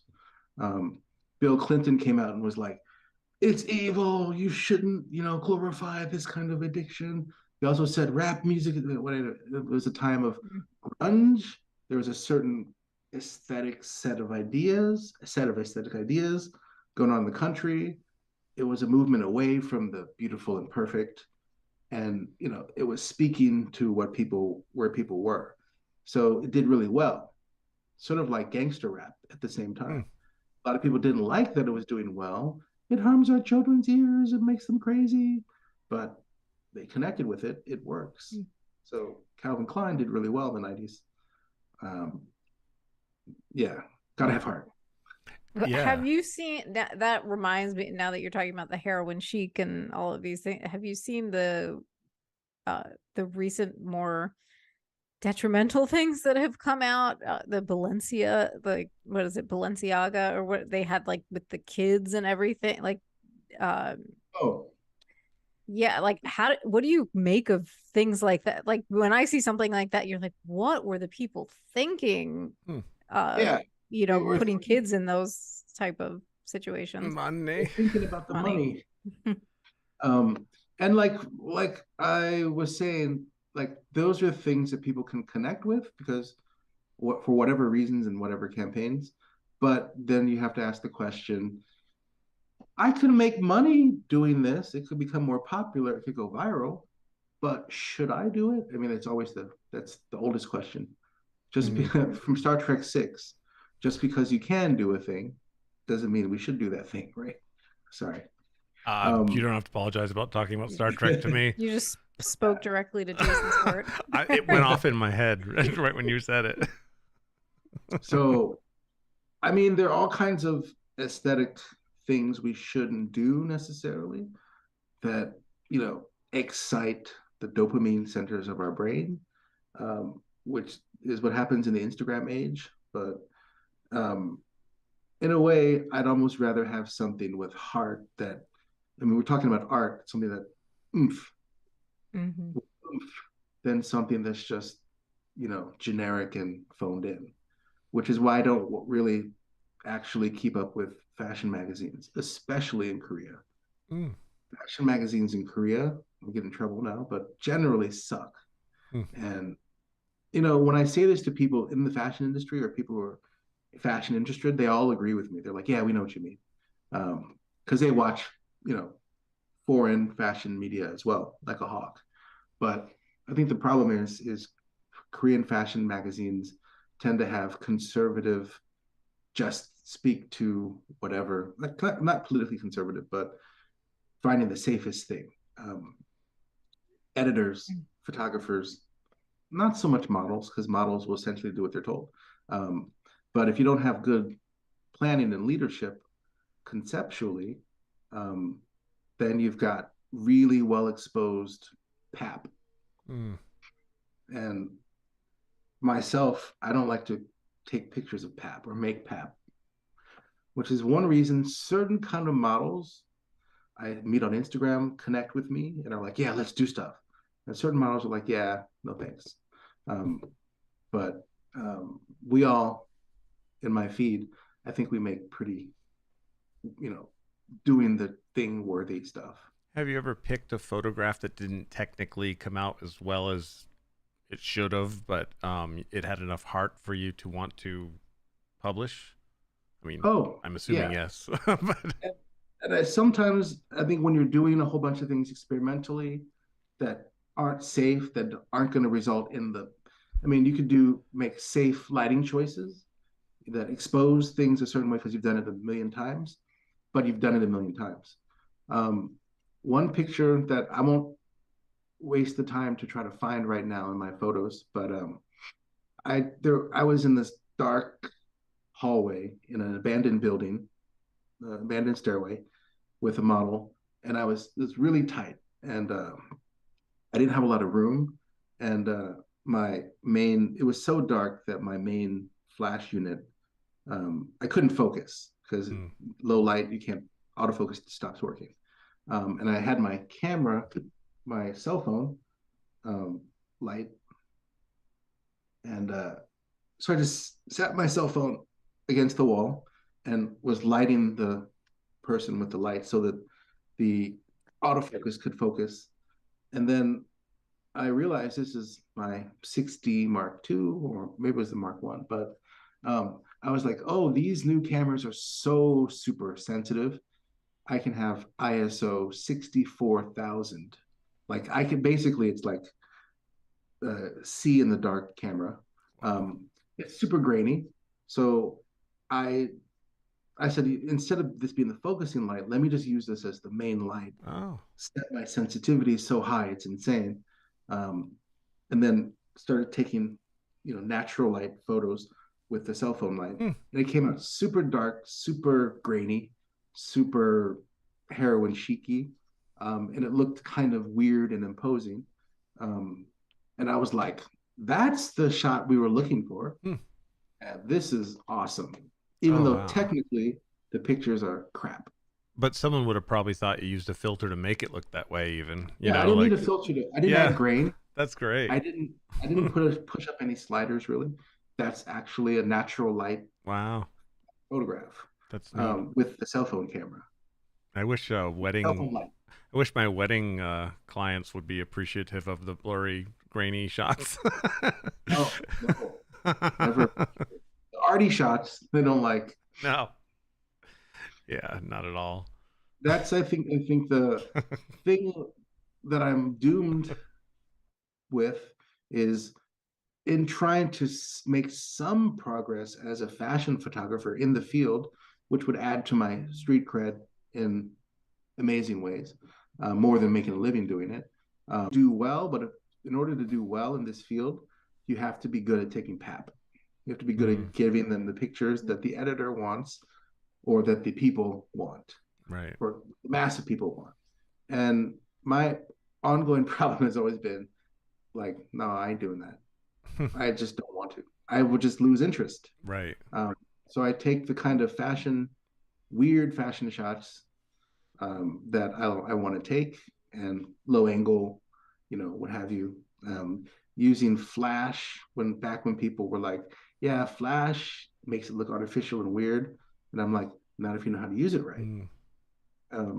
So, doing weird things like bumping up the saturation sliders, like degrading the picture sometimes. That kind of thing keeps me interested. I mean, I could probably do much better if I really looked and acted the part. Like,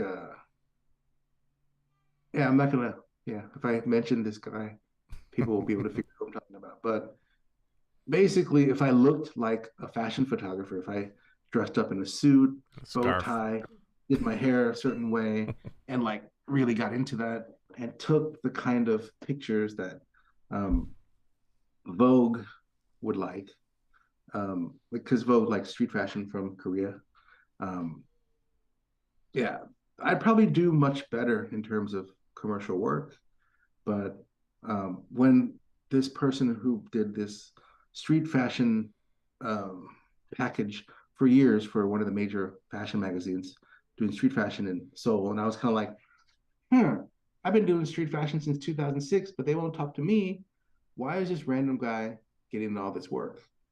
And I was kind of like, But a friend of mine pulled me aside and was like, the reason they don't want you is because your pictures look like your pictures.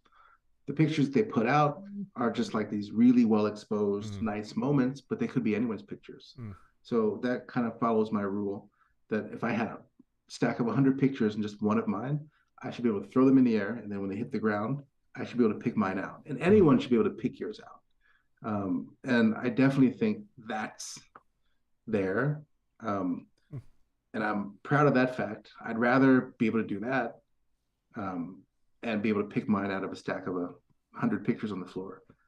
I'd rather not be getting the calls from the majors as long as my work looks like my work. Nice. So that's what I say. I know. I'd love to make $10,000 a season at Seoul Fashion Week by being the guy in demand and delivering packages to a zillion people, but that's not happening. So just keep doing my thing. I think that when I'm dead or when I'm 70, 80 years old, that's when people may be like, oh, look at this person's work. This was great. This was really important. But it's always like that. When you're younger and able to benefit from fame or recognition at the very least, nobody knows who you are. But when I'm a super old guy and I get I don't know if it'll be a phone, the meta telepathy device. Meta telepathy. And I love it. They're like, oh, we know that you did all this work in the ancient times of the early 2000s. We'd like to put together a retrospective and a book and a huge exhibition in the middle of Sejong, Art Center, Cultural Center. I'll be like, yeah, I wish you'd called 20 years ago. Yeah. At least there's a possibility of that happening. But yeah, I think if I was trying to do ethnography of high fashion people and trying to really enter the high fashion world, that's what I really wanted to do, then my desire to my way of photographing could match what I needed to get into that world. But I don't have that desire. I want to do the subcultural weird kids, the ones who are like on the edges of culture, the ones who are in the middle of making LGBTQ drag queer culture kind of, more normal. Like, put it out there into society so people accept different points of view. Yeah. That kind of thing. So those are the more interesting photos. I mean, you look at Vogue and all those things, it's like, yeah, in a few years, who cares, right? Like, it's fine in the magazine when it's there, but something that really captures the essence of somebody or their own personal style. I find that, I mean, I don't really know much of anything about fashion, but I find the things that I gravitate and what I really like to celebrate is people that just have their own fashion, their own style, and just like, and I feel like I'm in LA, so I feel like you see a lot of that. Like, if people just like doing their thing and they're just like confident and they're wearing the thing that they want to be wearing, walking down the street, and I'm like, that's cool. Like, rather than these big brands and fashion shows and I think that's the key, right? Like right now, if your pictures were getting into all kinds of different magazines and you're like this published, your tear sheets are killer. You've got like pictures in W, Vogue, GQ everywhere. That's cool. It probably feels good because I wouldn't know about it. But at the same time, from what I can see, you're not necessarily going to be taking your pictures. You've had to compromise so much. I mean, if that's your bag, then cool, good for you, but it's not for me. So if I had to compromise that much to be in those places, it would feel good to be in those places. But yeah, in 5 years, no one's gonna be like, oh, remember that time? No one has ever said, remember that one picture that was in that one, because people don't remember photographers' names. So I mean, even like the most famous photographers, no one's like walking around being like, oh, do you remember that spread that such and such person did back in the 90s? No one knows these things. No one remembers them. Like Gary Winogrand was one of the best street / documentary, but actually secretly low key was kind of a street fashion photographer. Gary Winogrand was one of the best photographers ever lived, and kind of is partially responsible for us even having a visual memory of like New York City in the 60s and 70s. But no one knows who this guy is. We both know who Frono's Photos is. Frono's Photo! And for better or worse, I mean, same thing with social media. Frono's Photo, he's huge. Yeah. Right now in the photo world and gets all kinds of, endorsements, collaborations, free cameras, lenses. Yes. But no matter who you are right now on social media, does anybody remember who was the most popular people in not Cyworld, but in MySpace? If you're like, I was a MySpace. Just Tom. No one's like, people are like, yeah, whatever. Right. I mean, all the people who were like, even some of the models that constantly turned me down because they have 100,000 followers or something like that. The thing that kind of gives me petty satisfaction is you're the it person at 22 years old right now, and you've got 100,000, 100K behind your name. But unless you really do something with that now or very soon, when you're 52 in this accelerated technology paced world, nobody's gonna be like, oh yeah, you had 100,000 followers back in 2023. Yeah, you're like, yeah. There's too many celebrities also now. Yeah, there's just an abundance. Yeah, there's not really such thing as like a star anymore, because there are so many of these influencers and all of that it makes them kind of irrelevant. And I feel like if you don't really like create some type of art that's memorable. Like, who cares how many followers or what? Like, they do all kinds of dumb things. Like, they make money. There was one, some of my friends texted me and said, I don't understand this world anymore. Like, there's just some influencer where he runs around and asks people that own expensive cars, like, what's your job? Questions. Yeah, it's like, nobody's gonna remember that in probably even like 2 or 3 years. Like all that stuff is very short-lived. And I mean, that's the thing. Everybody, if you're really good at gaming the system and can get that quick and easy fame, followers. I mean, I even question the idea of an influencer, like people are called influencers now. But do you actually have great social influence? I mean, some influencers do, but some people just have a lot of numbers, a lot of followers. They've gamified the system such that you've got 100K. Does that mean you're a force in this social field? Right. I don't know. So I'd rather be unknown, but maybe not unknown by certain people, and be 75, 80. Hopefully I get there. I got to eat better. But I'd like to be in the corner of the room, so to speak, and some random weirdo comes up to me and says, "Aren't you Michael Hurt?" I'll be like, "Yeah, who's asking?" And that person be like, "Oh, I've followed your work for all these years, and I think it's great." And da da da. And they know it, and they like it, and that person appreciated it, got something out of it. I'd rather be that person than have enjoyed some fleeting recognition and nobody cares later. So 1 or 2 people care. Hopefully 1 or 2 people who are kind of interesting, cool, good people. Later, if those people cared, then that's the game, I think. If you've done good work. Yeah. Nice.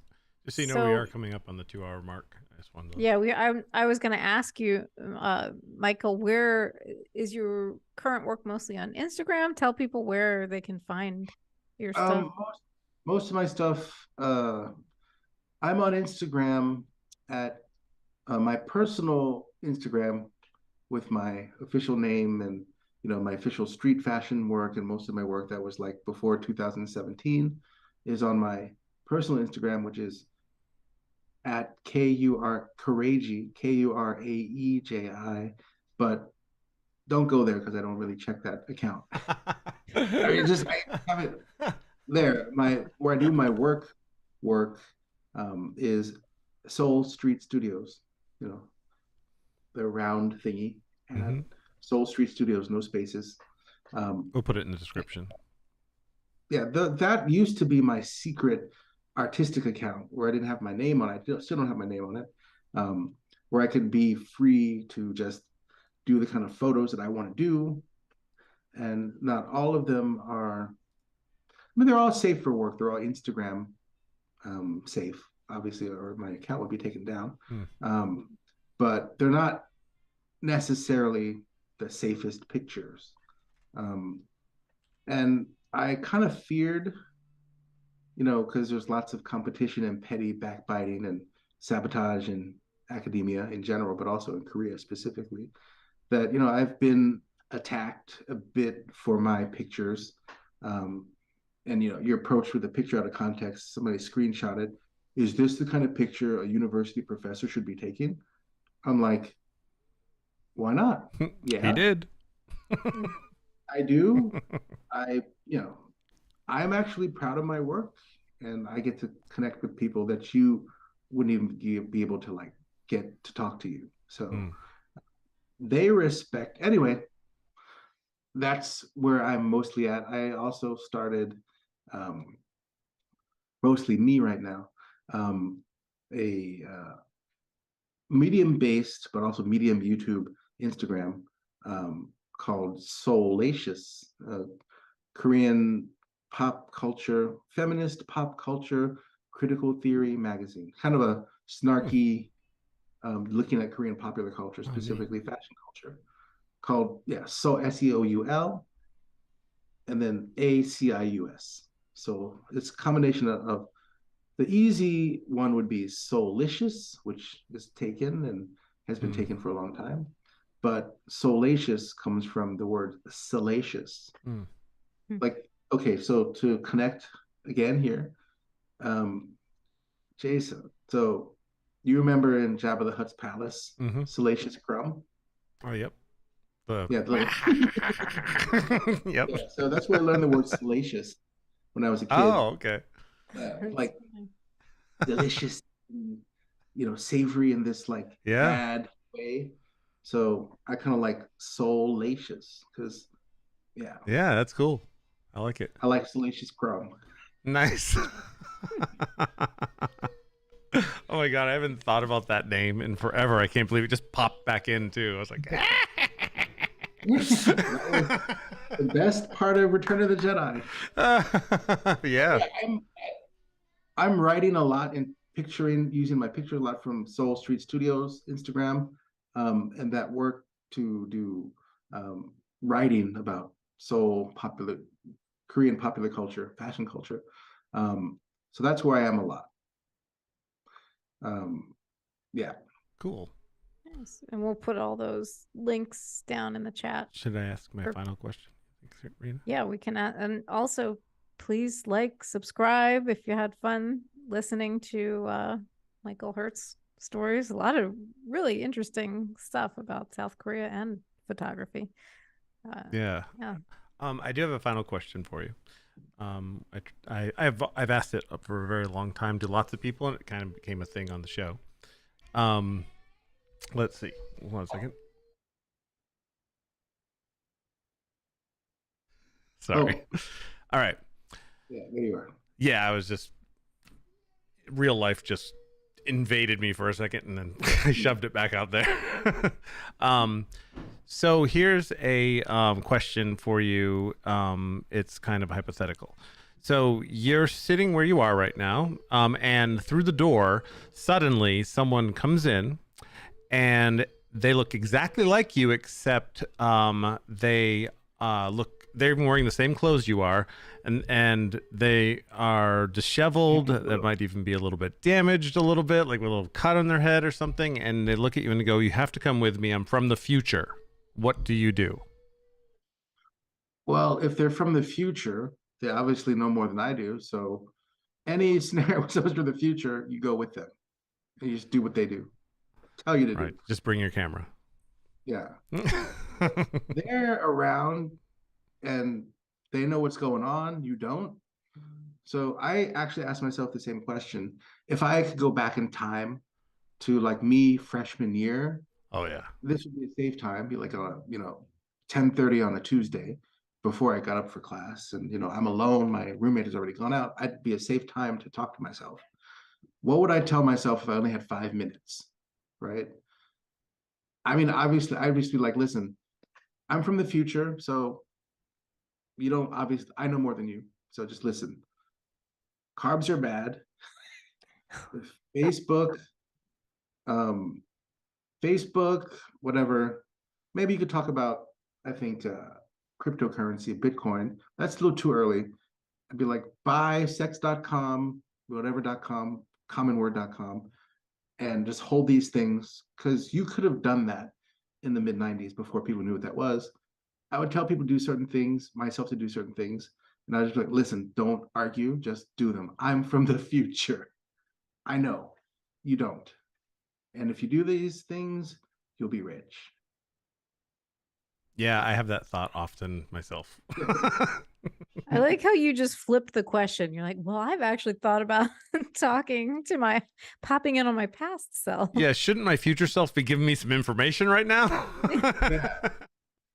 I mean, the most important would have been, okay, because I was hardcore riding my bike and dieting and exercising, but filling myself full of sugar and carbs. I had this idea that, remember when granola at the school cafeteria was freely available for if you didn't like whatever food was out that day? Yeah. Granola and yogurt and all that crap. I was eating that all the time.